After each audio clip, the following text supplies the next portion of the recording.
right. Morgan Nash. We're live. Welcome to the Chasing Greatness podcast. Thanks for having me. So I'm here. I'm joined by Morgan Nash, the founder of Realigned Wellness, and super excited to chat. So just so you know some of the background, Chasing Greatness podcast is basically where I have conversations with people that inspire me and talk to people about, their journeys, businesses that they've built, challenges that they've overcome, and things like that. And so when I saw, kind of you putting yourself out there and being vulnerable and, going all in on Realigned Wellness, I was like, man, what a fun conversation to have and somebody that I can learn a lot from. So, really appreciate you taking time and being willing to be on the show.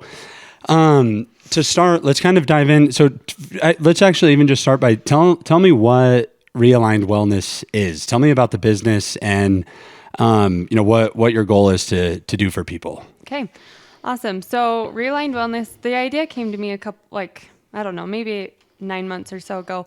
But my whole goal behind it is to help women realign their mind, body, and spirit, just through a very balanced overall wellness approach. But then I also am focused on Christ-centered healing. And my goal with that is to share a little bit of my journey, what I've been through, what I have experienced over probably the last 6 years, but then also host wellness retreats for women to come to and get a little bit of all of that. And just have a safe place for people to come and be vulnerable and heal and create connections and learn different tips and tricks, things they can implement in their life in ways that aren't overwhelming, but that just, help them on their path, wherever they're at on their journey. You talked about, healing and things like that. What type of people is Realigned Wellness made for? Like what types of things are people healing from? You know what? I think we all have stuff to heal from, and I'm probably gonna cry through this whole thing. I just have such a love and respect for everybody, for all walks of life, no matter what you've been through, how you were raised, what you believe in. I think life is hard for everybody. I think that there are challenges and trials that are that people don't expect. And then I also think that there are, people make choices that they want to come back from. And so it's for everyone who has a desire to live their best life and to strengthen their faith and to be a part of a community where they feel like they are welcomed and loved and accepted no matter where they're at, and we will help them through it. So my focus is women. I would love to just because I feel like that's the most that I can hone in on.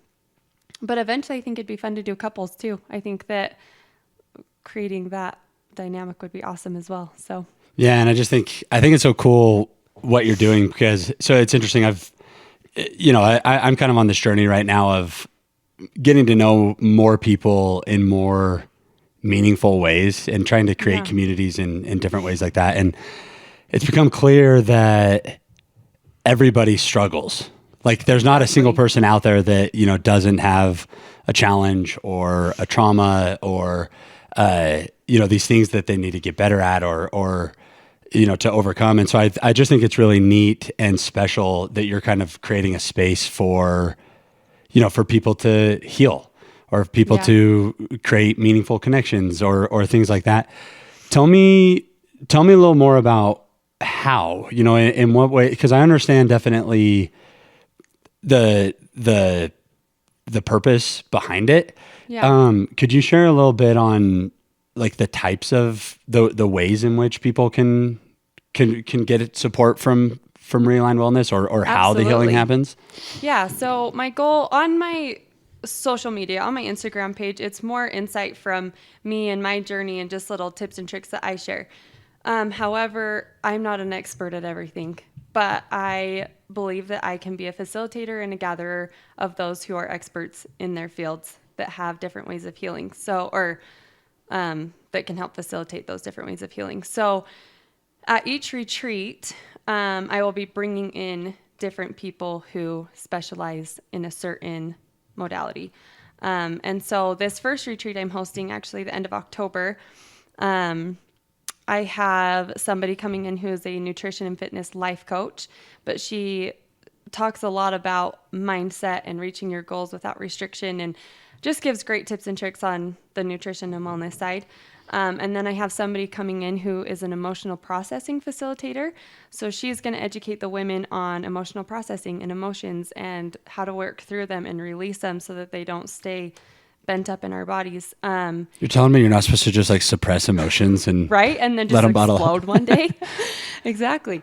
And then I have some fun activities as well. I have somebody coming who has an incredible story that's healing from child loss and PTSD and anxiety. So, and she got into an art form called kintsugi. It's a Japanese art form where you take broken pottery and you rebuild it using gold dusted lacquer. And the whole idea behind it is that we are all broken, and that's what lets the light in. And we're even stronger and more beautiful after the rebuild. So we'll do kind of some awesome activities like that. And then another one I'm having is a breath work. We're going to do some breath work and meditation. So I want to have a very well-rounded, I think that the emotional processing could resonate more with somebody than maybe the breath work, or somebody might be really struggling with their self-esteem and their worth and need some help with the nutrition and fitness life coaching, which she focuses more on that loving yourself and accepting yourself as you are. And so it's kind of trying to bring all of these different avenues together so that whatever somebody might be seeking, you get a little taste of all of it. And then, and my hope is too, I think that I try to go into each of these retreats pretty prayerful and try and seek guidance on the group that I'm having and what they are in need of. And so all of them are going to look a little bit different. I'm going to bring different people in. And it's been so cool to see as I've kind of put myself out there. I've already had a couple people reach out to me saying, I'd love to come and like be a part of your retreat. Can I teach this? Or I do, different specialties. And I'm like, this is amazing. I just think that I'm already networking and going to have some awesome people that I can reach out to bring the women what they need. So. Well, and I think it's one of the things why I'm just I admire what you're doing in such a huge way. I run a marketing agency and not nearly the depth that comes from that. But one of the things that I talk about all of the time is that authenticity is disruptive. And I think it's so cool that, you're kind of creating this space for people to be authentic and vulnerable.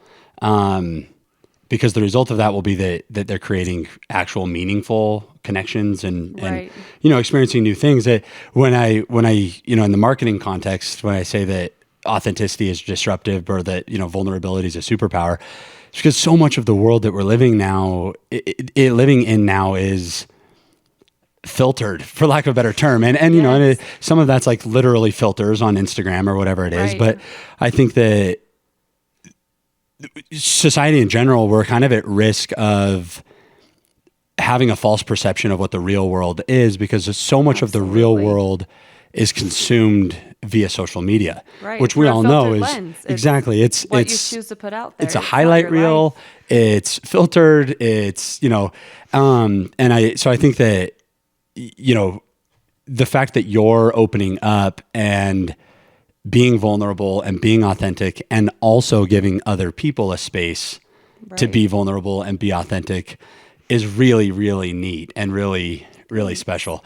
I want to hear more about, there was a while back, you did a series of Instagram stories, kind of talking about, and don't let me put words in your mouth, but the gist of it was basically why you've started Realigned Wellness. Yeah. And some of the things specifically that you went through that sort of opened your eyes to this world of, I'll call it holistic wellness. I don't know if that's an appropriate way to explain it, but I'd love to hear that story again, or, because I am for a lot of different reasons. One is it'll help me have a little understanding of, more of the core of what Realigned Wellness is. But the other thing is I have a some selfish initiatives of learning from people on, their paths to starting businesses and, following their passions and things like that. Cause we all started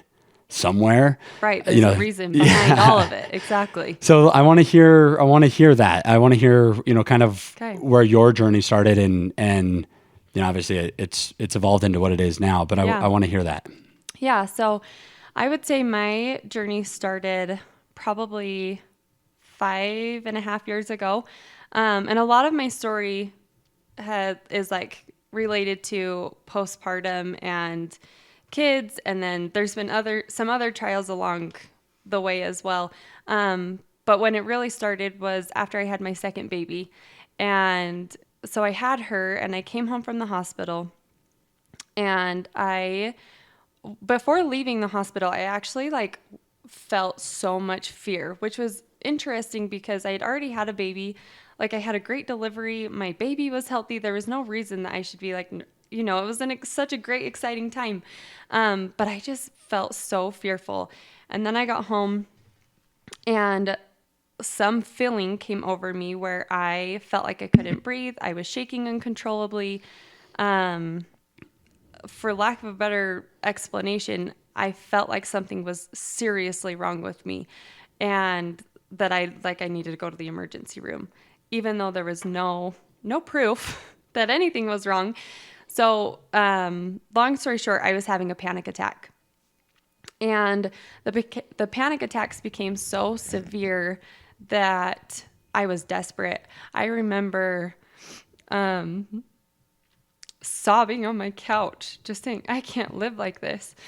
And thankfully, I got some help from my doctor. I got some medication that I was put on that was a quick fix because I was desperate.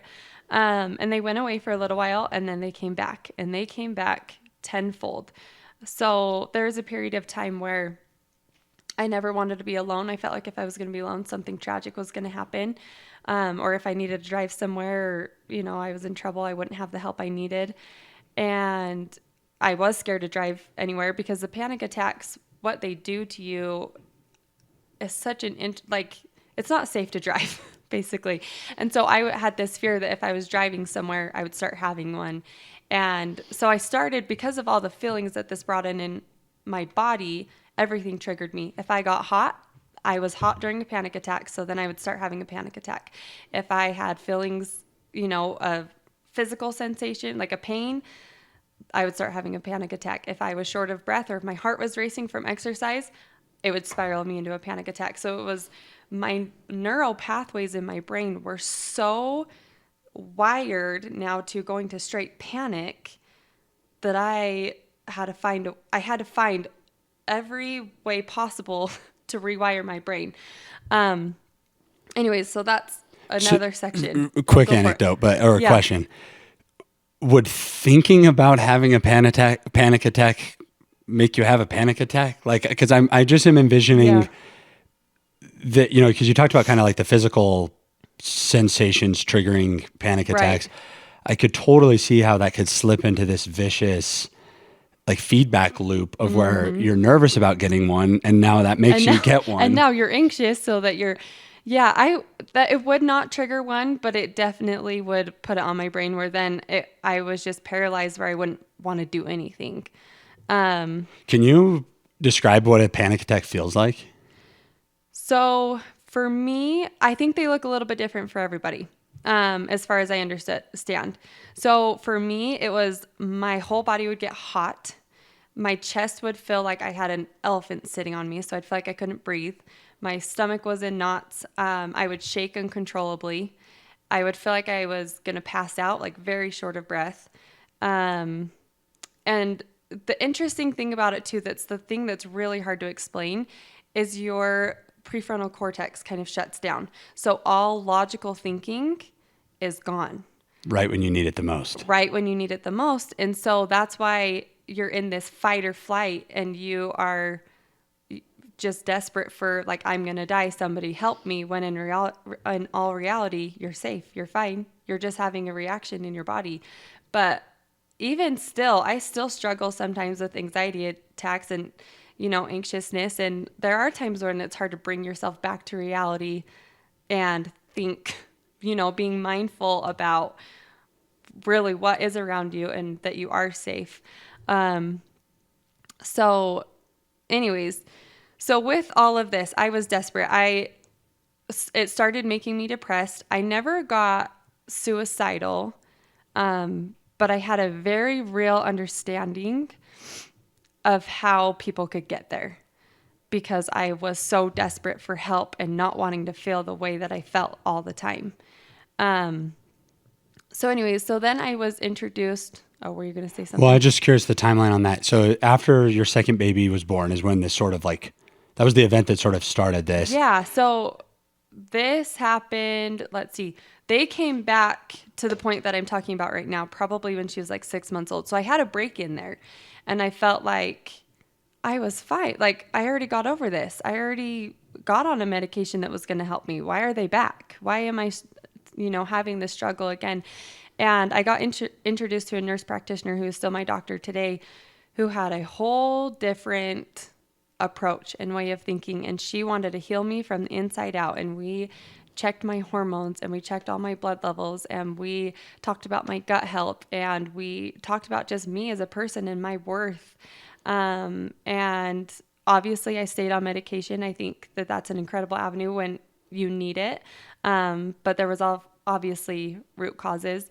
And then it was interesting too that she brought into perspective, she had had cancer before and then her cancer came back. And at that time when her and I talked, she just said, well, it's back. What do I have to learn now? Like she just saw it as a lesson. And so that really did help me kind of shift my perspective into, okay, instead of this poor me, I should be over this. Now it's, okay, what do I have to learn? God, what do you need me to know? How do I need to grow? How is this going to be to my benefit? And it also helped me to not be narrow-minded. I think that again, in that desperation, my eyes opened up and I was willing to explore all different ways of healing. And just like I said, like medication is great, but it was a Band-Aid for me. And so then that's what kind of led me to exploring everything that I'm incorporating into my business and my retreats now, whether it be mindfulness and meditation and supplements and breath work and emotional processing, all of the things. So, that's the first part of my story. What else?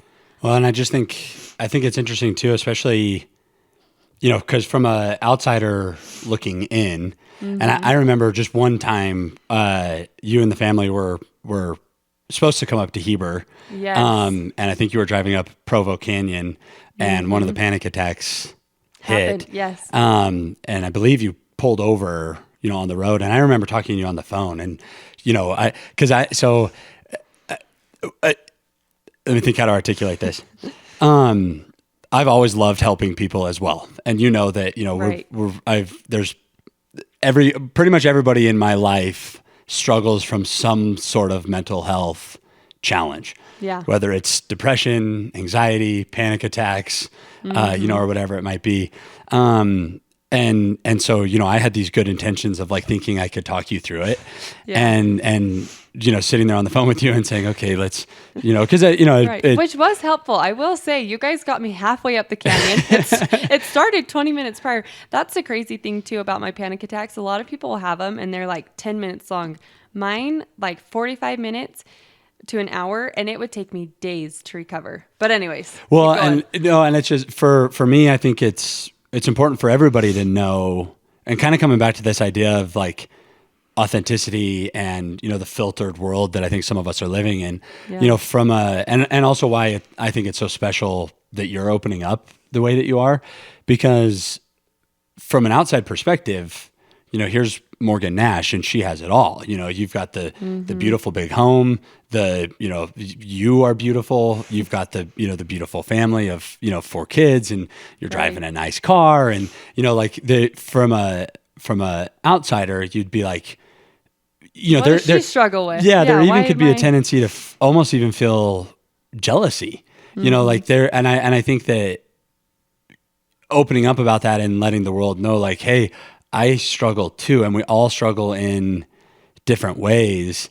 and that Right. there's some power in owning those struggles and coming together in those struggles. And in, and in your case, it'll be, physical retreats and those things like that. But I just think that I'm fascinated with it because of how easy it could have been for you to just say, I'm fine, keep posting on Instagram that Right. you're fine. Right. And, the live that filtered life. Mm-hmm. So, and that helps me a little bit with kind of that understanding of, your, I'll call it your initial My journey, yeah, yeah. those early days with the panic attacks and like Right. seeking help and things like that. Right. Walk me through now though. So obviously you've found some help, and I want to dive into that here in a little bit. But what my question is what do you think made you then want to say, I want to turn this into a business? Like, I want to share this with other people. Like, what was your thought process behind, uh, you know, because my assumption is that clearly it made an enormous impact on you, so much so that like you Right. feel like more people need to hear about all of this stuff. Right. Talk me through kind of that mindset of how you went from seeking help for yourself to now feeling like you're at a point where you can offer help to others, which is a pretty big, Yeah. a pretty big leap. Yeah. And I will say, I think going into that, I still need help. We all need help. And I'm far from where I want to be. But about 9 months ago, and there's more to my story. I feel like of my own personal growth over the last couple years that we can dive into later as well. But as far as just realigned wellness goes, about 9 months ago, I have a very vivid memory of driving in my car, and I kept having this thought in my mind, just thinking, what more could I be doing? And I've always had a love for serving others, a lot like you, where I find somebody in need and I will just bend over backwards. Here is the shirt off my back. Let me help you, because I know what it feels like to need help. And my husband and I joke, because I'm like, just give me all the money in the world so that I can just like give it to everybody else. Like, I just want to help people. And, but I do feel stretched thin with my family and what I have going on. So anyways, this thought just kept coming. What more could I be doing? And, then a couple months later, and I always, kind of kept a prayer in my heart that I'd be guided and directed to what my purpose was, or what I could be doing to helping people in the capacity that I wanted to. And so then the thought dawned on me, like, I want to host wellness retreats. There's something that I've always wanted to be a part of, but I've never found one that has just fully resonated with me. And so then I was lucky enough to get in touch with a girl that has now become one of my really good friends, and she has actually hosted them before. She runs a business helping moms, but specifically with postpartum. But she really has kind of mentored me over the last couple of months, just kind of walking me through what it looks like, and her just her 2 cents on it. And I've been so grateful for that, because I think such a huge takeaway for me and in my gratitude of having her mentor me, is she easily could have said, this is my thing, this is what I do. But she saw my desire. She saw my wanting to hope to help and to learn. And she just has this mentality that there's room for all of us at the top. There's room for, there's so many people that need help out there. And I remember one day she said, no, this is kind of like a relief. Like, somebody else is doing it too. Like, I don't have to be the only one helping I everybody. saw a quote the other day that said, competition is what happens at the bottom. Collaboration is what happens at the Right, top. exactly. And we've already talked about that now. We're like, hey, what can we be doing together? Where can we collaborate? How can we, just take this and make it tenfold? But anyway, so it really just started with that simple thought, because after all of my healing and my growth and where I've come as a person in the last 6 years, I just have such a love and understanding for everybody. And so that it was just that thought, like, what more could I be doing to help help other people and to reach more people. And I had another thought with that. Now I can't remember what it was. But and then I got hung up on a name. I was like, okay, well, if I'm going to start this thing, I've got to have a landing page. And I don't have I can't have a landing page until I think of a name. Like that's kind of, the whole thing. And I'll probably talk a lot through this whole podcast about my spirituality and just my faith. I have a lot of faith in God. I have a lot of faith that there's a higher power beyond us that's helping us. And so I was feeling so stuck and frustrated because I knew that my purpose, I knew my purpose, and I knew that what I was hoping for was a good cause. So I'm like, why am I feeling so stuck? And so I decided to go sit down in my closet and just say a quick little prayer. And in that prayer, I said, I pray that my will align with yours. And that's where I was like, oh my gosh, it's aligned. It's realigned, because I think we're all in alignment at times, but we also need realignment. Probably I need it constantly. I need it daily, if I'm being honest. And so once I thought of that name, I just jumped, and I am jumped with 2 feet in, and I'm going for it. So hoping for the best and just praying that it all works out. What would success look like? Because I think that, I mean, I'd love to kind of hear your vision on, if it's 10 years from now, Realigned Wellness has gone perfect. What does that look like in terms of the impact that you've made, or the way that the business has grown, or, because I'm picking up so obviously there's nothing wrong ever with, helping people through a business, like making money by helping people. That's always a really good thing. Yeah. But I'm picking up from you that that's not the driver, that making money isn't the purpose behind all of this. Which is also, I think, unique, by the way. It's also an indicator that you're going to have tremendous success, because people that chase the dollar never get it. Yeah. But I'd love to just kind of hear, what the big vision looks like, or, what, and maybe you haven't even thought that far ahead, but, 10 years from now, what does Realigned Wellness look like? What's the impact that it's made? Yeah. You know what? It's interesting. It's an interesting question, because a lot of things have crossed my mind with that. When I first kind of thought of the name and decided to jump in, my mind, I don't think I slept good for 2 weeks. I would lay down in bed at night, and my mind would just go all over the place with all these ideas. And, I thought well, maybe even one day there'll be a practice. There's a practice where you come in and there's there's all these different people available for you to walk in and get whatever help you need. And then scaling it back from that, I've had, I think my short-term goal right now is to host probably 4 retreats a year, where I have, they're a little bit destination, but kind of within my means of driving, what's the right word? Anyways, close to home. And, but that I have multiples in different areas so that people from anywhere can come. But even now, as I've been kind of digging a little deeper into myself and asking myself that same question, I've thought, what is this all for? What is the purpose behind all of this? And I don't know that I know right now, and I think that that's okay. I think it's okay to not know and just take it one step at a time. I've even told myself, what, if this is for my own growth, it's worth it.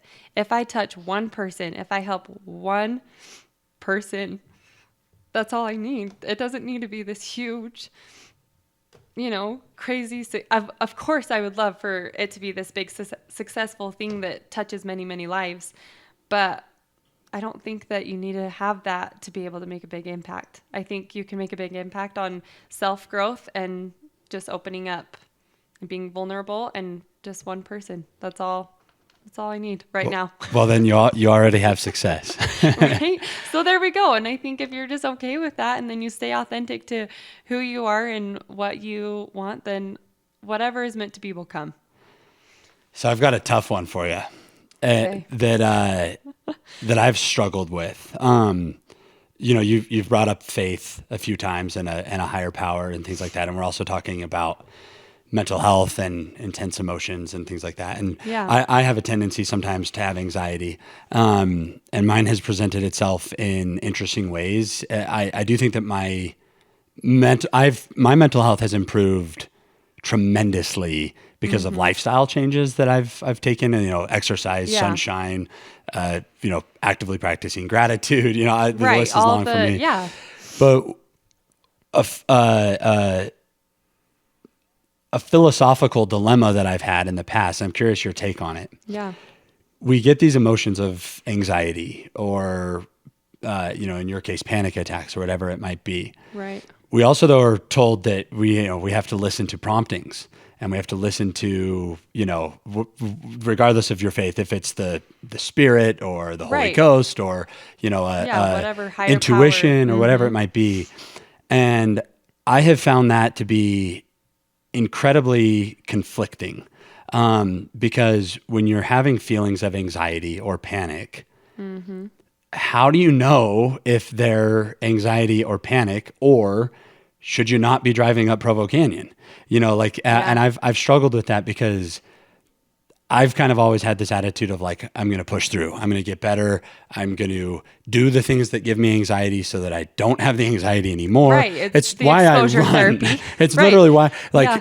and the further I run, the less anxiety I have. And so I'm pushing those limits every day. Right. But I'm just curious kind of your thoughts on, or even just like your perspective on on discernment between mental health challenges that should be addressed and can be worked on versus like promptings from the Spirit of saying, this is a real emotion that you should be paying attention to. Yeah. Have you ever thought about that? I absolutely. So, there was a period of time when my anxiety was so bad. I didn't feel any of that. So I felt very abandoned by God. And I feel like I would say that I'm someone who stays close to that higher power. And I follow my intuition very much so. And so I felt very frustrated and stuck. I never had a doubt that he was there, but I didn't feel him because that gift of discernment or feeling, the Spirit or your intuition was gone. It was so gone because I was so scared all the time. So I didn't know. And so then there came a time where I prayed for my perspective to be changed. And so even though I couldn't feel him, I couldn't feel God in my life, I had a thought come to my mind, which I think is a way that he can communicate with us and I think that, there's a whole nother, that's a whole nother, There's a whole episode on that. Yeah, there's a whole nother episode of, I think, of just leaning in and recognizing where you feel that in your life. Some people get chills, some people have thoughts, some people, whatever it may be, where you feel like that higher power communicates with you. And so I had the thought come to my mind, okay, I always pray to be instruments in his hands for other people. And so then the thought dawned on me like, oh my heck, I can't feel him, but he has sent other people to me. They are instruments in his hands for me, in a very, very real way.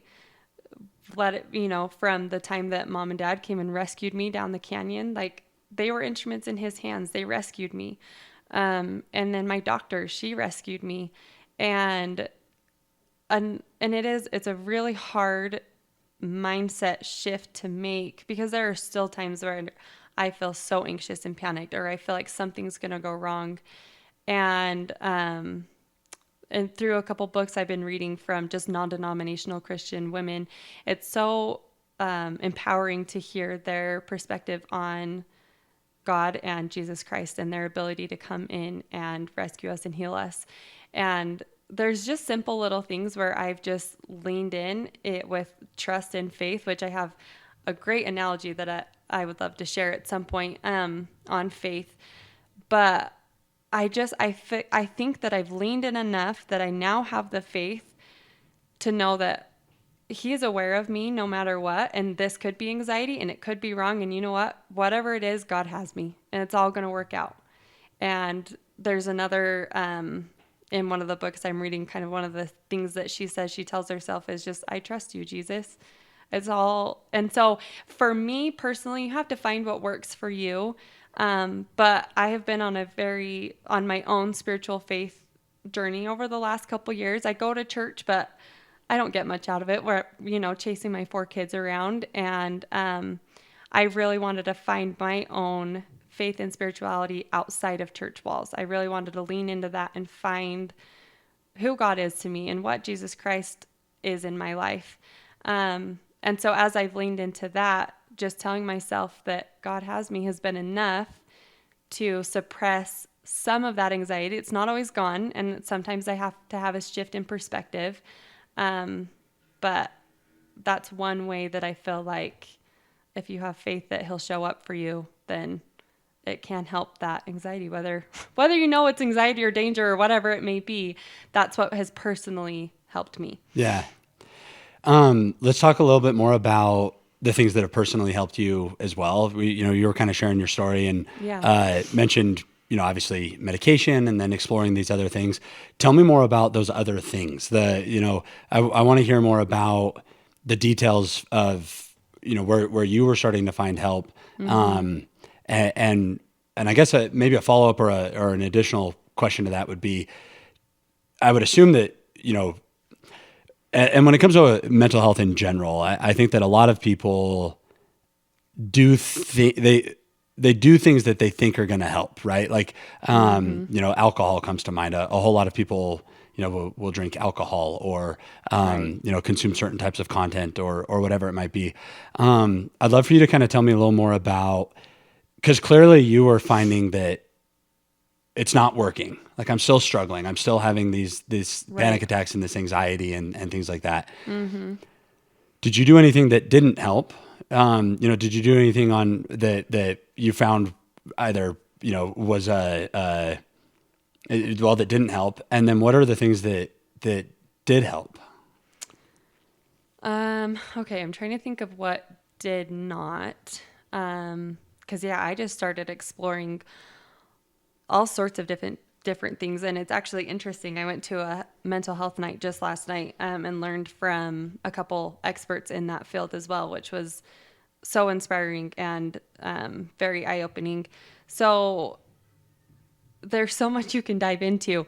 I think so I'm going to try and think back and go through step by step exactly kind of, what my journey looked like. So first, it was your hormones. So hormones can play a huge part they touch almost every cell in your body. They tell them where to go. They impact your brain, nervous system, all of it. So that was one thing, is I tested my hormones. Next, I dove into gut health and how your gut is your second brain. And if we're, feeding it junk all the time that is contributing to leaky gut and stuff like that, then that's going to have an effect on your brain and your nutrients and all of that stuff. Then I went to therapy. Talk therapy was great, and she helped me with a lot of kind of PTSD stuff.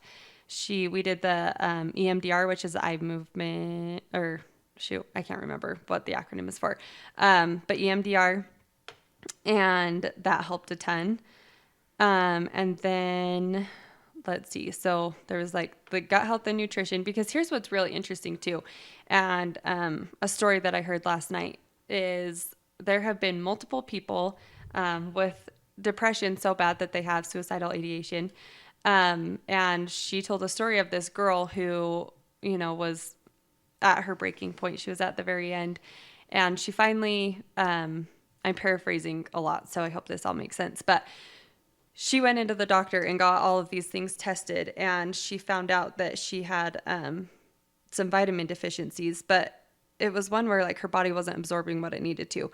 Basically, vitamin D was like what almost took her life, because she was so low on certain things like that it just caused all of these other issues in her body. And then I also heard from a doctor his name is Dr. Josh Red. You should look up his stuff. He's incredible.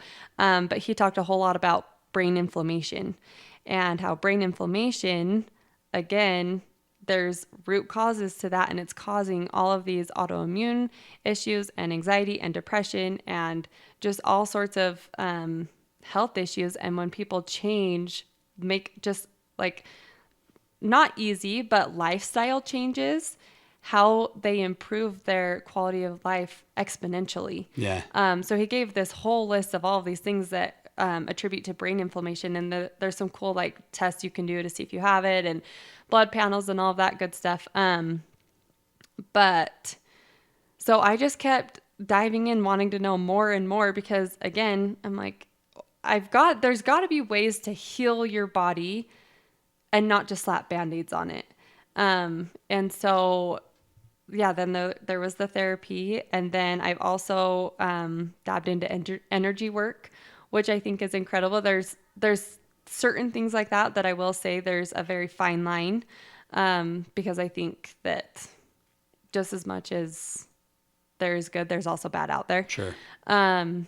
And what else? I feel like I am so like wide open book, open mind, open heart, all of the things. Like if someone has a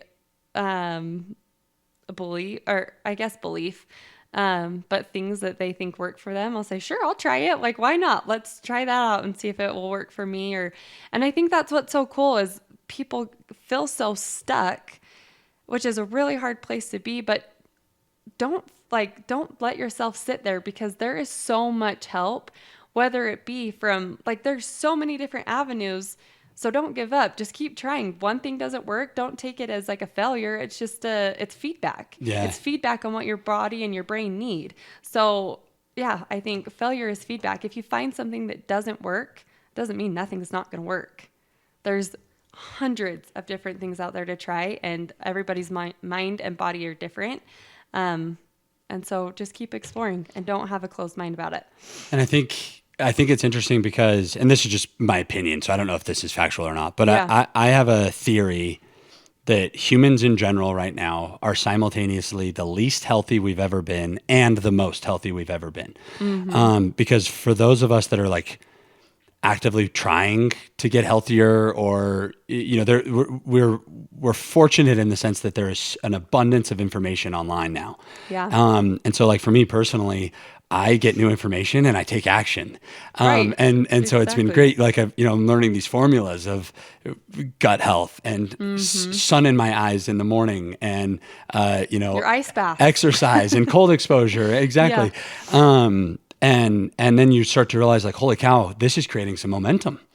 And now I'm feeling great. And, now with cutting out, substances that have had a negative impact on my life or my mental health or whatever it Right. might be. And you start to, I relate so much to you wanting to share it, because I feel that as well. Mine comes across differently, but where I'm Yeah. like, I want everyone to feel this good. Like I want to Right. keep the Like, momentum there's going. I want to no- keep rocking and rolling. Yeah. And I think that's what propelled me so quickly into healing. Not that it wasn't a long, hard process. It was. I put in the work, and there were periods of, some really hard challenges. And then it's kind of like I got over that thing, and then it was a different trial. And, I think we're all... Welcome to life. Exactly. There's always room for growth. But I just was not willing to accept feeling the way I did. And I felt like... I love that. Right. Like, just don't accept it, because that's not normal. Take action. I mean, I think, yes, it is normal to have those trials, but we weren't put on this earth to just survive. I think we were all put on this earth to have joy and to get the most out of life that we possibly can. And there is, with trials I think that what are the right words?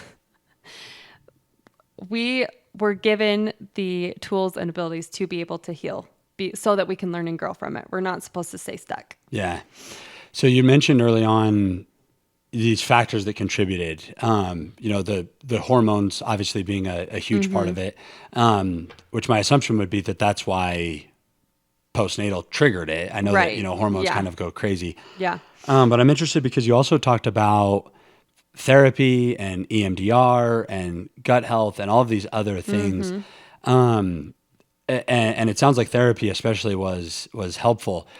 So I'm kind of curious your perspective or your thoughts on, because what I'm trying to get at is that it would be easy for you to sit here and say, I had a baby, my hormones were out of whack, and I had so I had these Right. symptoms from that. Right. But I'm picking up that there was more than that. That there was the hormone imbalance, but there was also some probably traumas to unpack and some therapy that had to happen and some gut health issues that need to be resolved, or whatever it might be. But Right. I'm kind of curious your thoughts on, like, do you feel like having your second baby brought all of that to the surface? Did you have lingerings of anxiety or panic attacks before your second baby was born? And do you Yeah. feel like there really is that, like, it's not just one thing, that the life that you lived, the traumas that you experienced, the information that you gathered, the things that you've seen,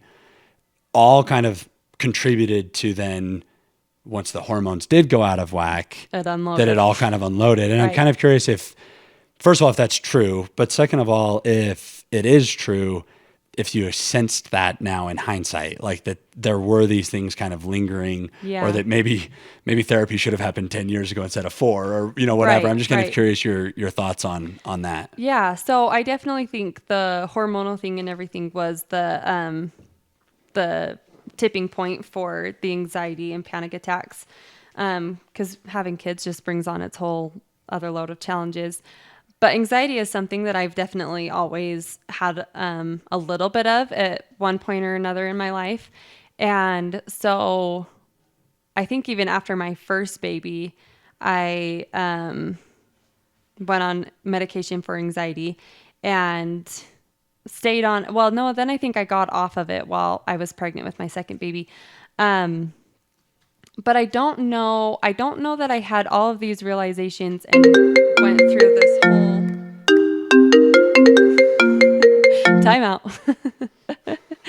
I don't know You're that I supposed to had. turn your phone off. No, okay. Anxiety, first baby. First baby. We're authentic here, folks. It's all good. You want real raw. So, and then the therapy, I think it was just kind of like this snowball effect, right? So the panic attacks are what made me address just anxiety in general. And then therapy led me to your neural pathways and your nervous system. And so that's why there's so many avenues of healing, and there's good in all of them, because when you've experienced something like that, or when you have a trauma, or there's all sorts of stuff that can get out of whack in your body. So not only did I have to, figure out how to control the anxiety, but now I had to rewire my neural pathways so that when any sort of trigger would come up, that's not exactly where they would want to go. And I've had to implement these new thoughts and avenues for them to flow. You don't want to block them, because if you just like suppress them or block them, eventually that dam's going to overflow. So that's why you have to reroute it. You can't just pretend like you don't have problems. Exactly. So Dang you it. have to reroute your brain. So that's when I dove into like my neural pathways, and then you get into all sorts of stuff like being a recovering people pleaser and limiting beliefs and just growing and evolving into yourself. So you had to learn yourself better. Exactly. And so that's this journey I've been on my panic attacks were what, I guess, triggered this whole journey. But then in turn, it's just been this whole self-evolving thing that I've come to understand and know. And it hasn't been easy. There have been times where, so a couple years ago, I was experiencing a lot of grief. We were going through a really hard trial, and it was things that were beyond my control. And I felt so stuck and frustrated because I wanted everybody around me to just fix it, because it was affecting me, but it wasn't beyond my control. And I remember my husband, hopefully he's okay that I share this, at the time just saying, "You've got to figure out how to be okay."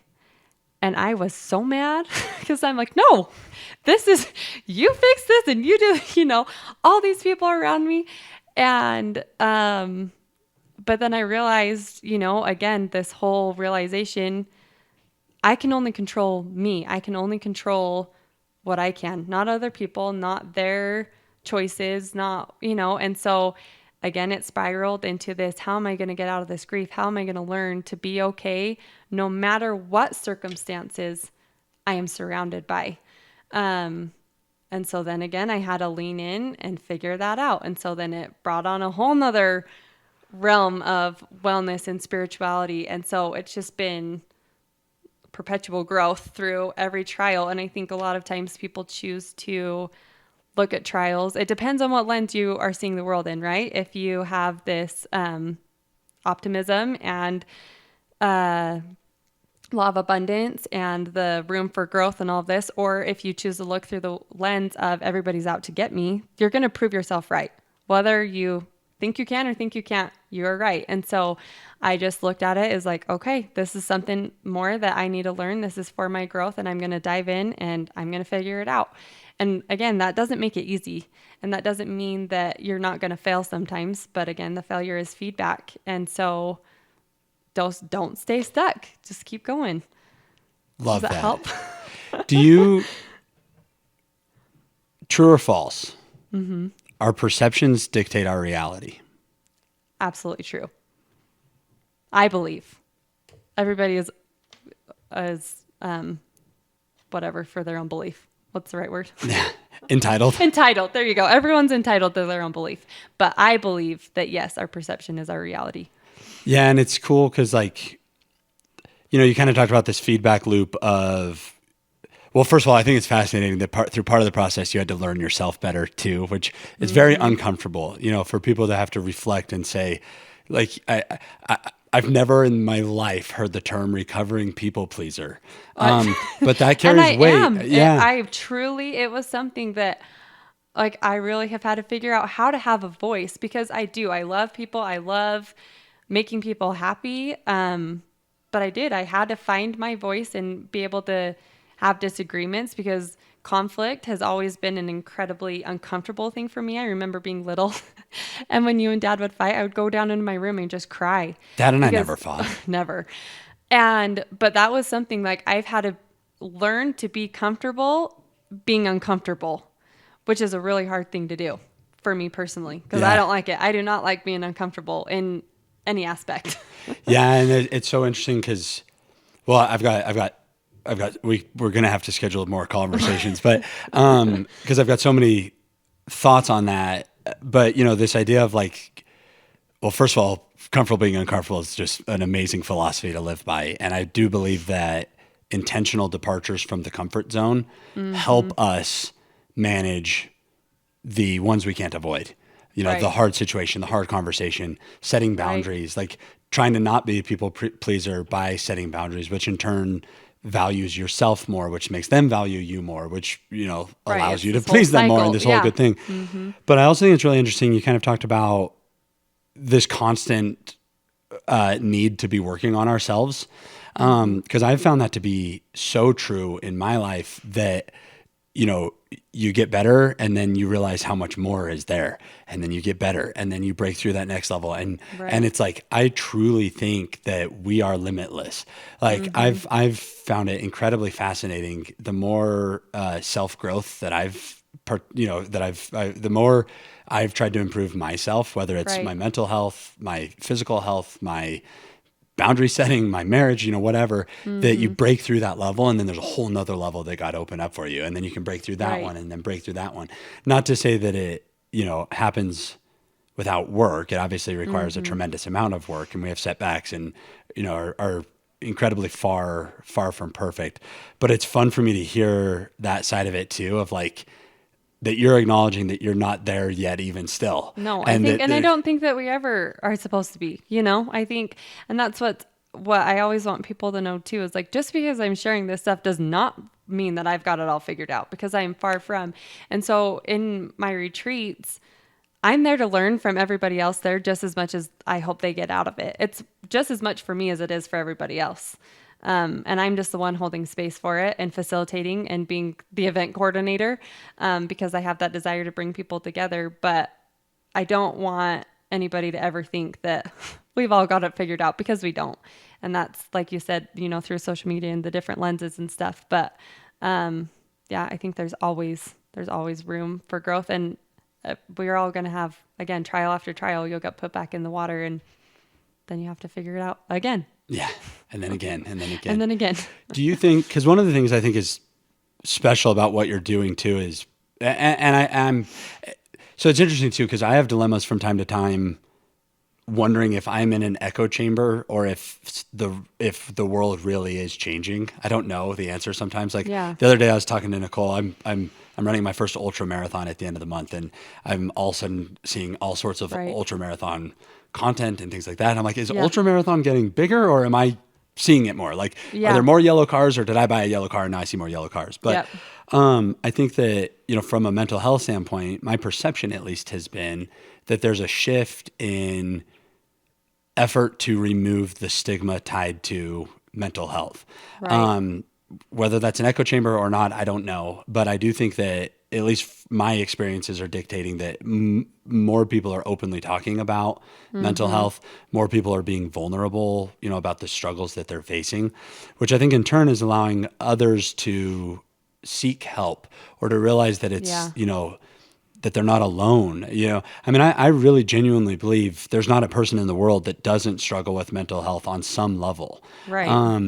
And so I'm curious, a two-part question, but one would be, do you think that had you had access to the resources you have now earlier on in your life, that the anxiety attacks and or panic attacks and things like that could have been avoided? Or do you think that it was part of like the path that you needed to go down to get to where you are now? Well, we'll start there.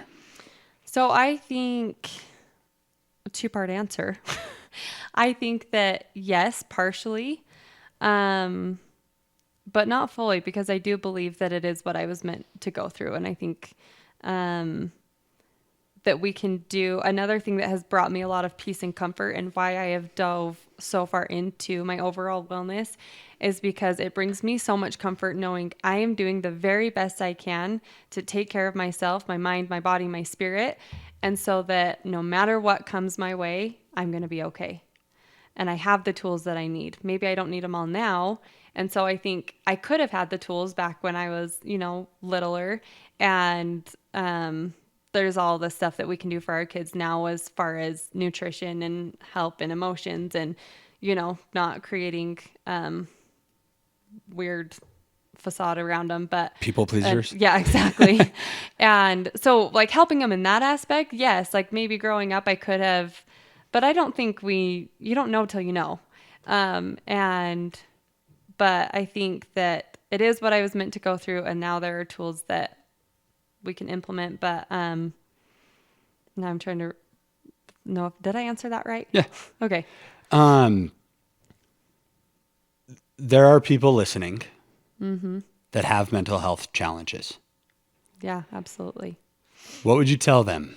Like, I want to hear your message to the people out there that are struggling with depression, that are struggling with anxiety and panic attacks. I want to hear you talk to them. Okay, so my first initial thought was don't stay stuck, because it's like I said, there is so much help, and there are so many different avenues for help. So I'm gonna repeat myself again that failure is just feedback, and it doesn't mean that you're stuck, and there's still hope out there. And then along the same lines of hope, I'll just give a brief explanation of an awesome podcast I listened to that I think I shared with you. I'm not sure if you ever listened to it, but it talks about how faith is the fertilizer. And it goes over a study done with a group of researchers, like back in the 1950s, did a study with a group of rats. And they put rats into a bucket of water to see how long they could tread water for before they would reach that point of exhaustion and drowned. And they got to about 15 minutes. So once the researchers figured out that they were going to reach that point of exhaustion and drown at 15 minutes, they would reach in, pull the rat out, dry him off, give him a little break, and then put him back in the water to see how long they could last for again. And so it was an incredible thing happened. After They had already been rescued that one time. The second time they got put back in the water, they lasted 60 hours Wow. versus 15 minutes. Because at that point, they had faith.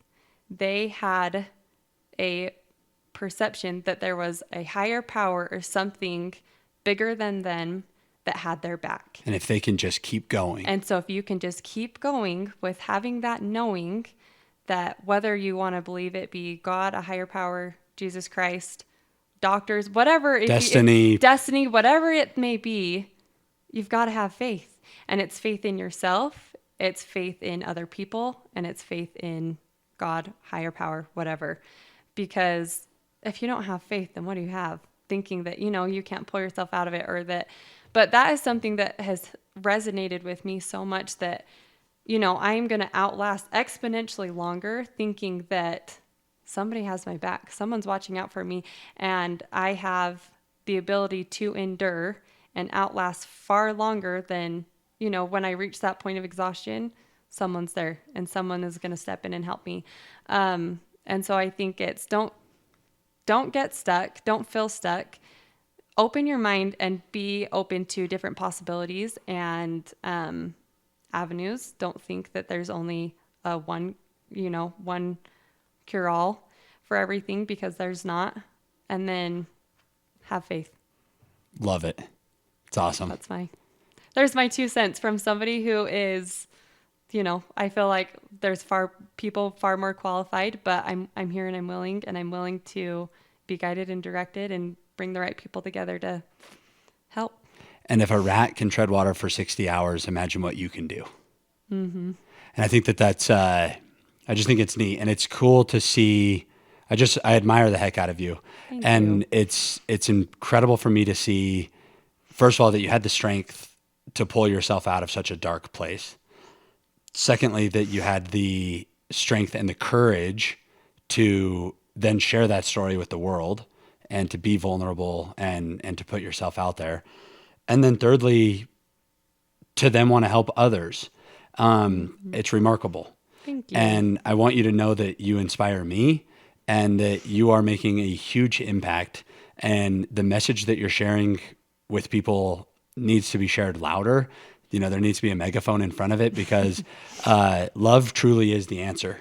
And getting people together, helping one another, creating the community that you're creating the conversations that you're having, and giving a space for people to, be vulnerable and work through things, I just think is absolutely incredible. So I want to thank you for doing what you're doing. Thank you for being vulnerable. Thank you for being an example for me. And I cannot wait to see the impact that you make, because it's already been a serious impact.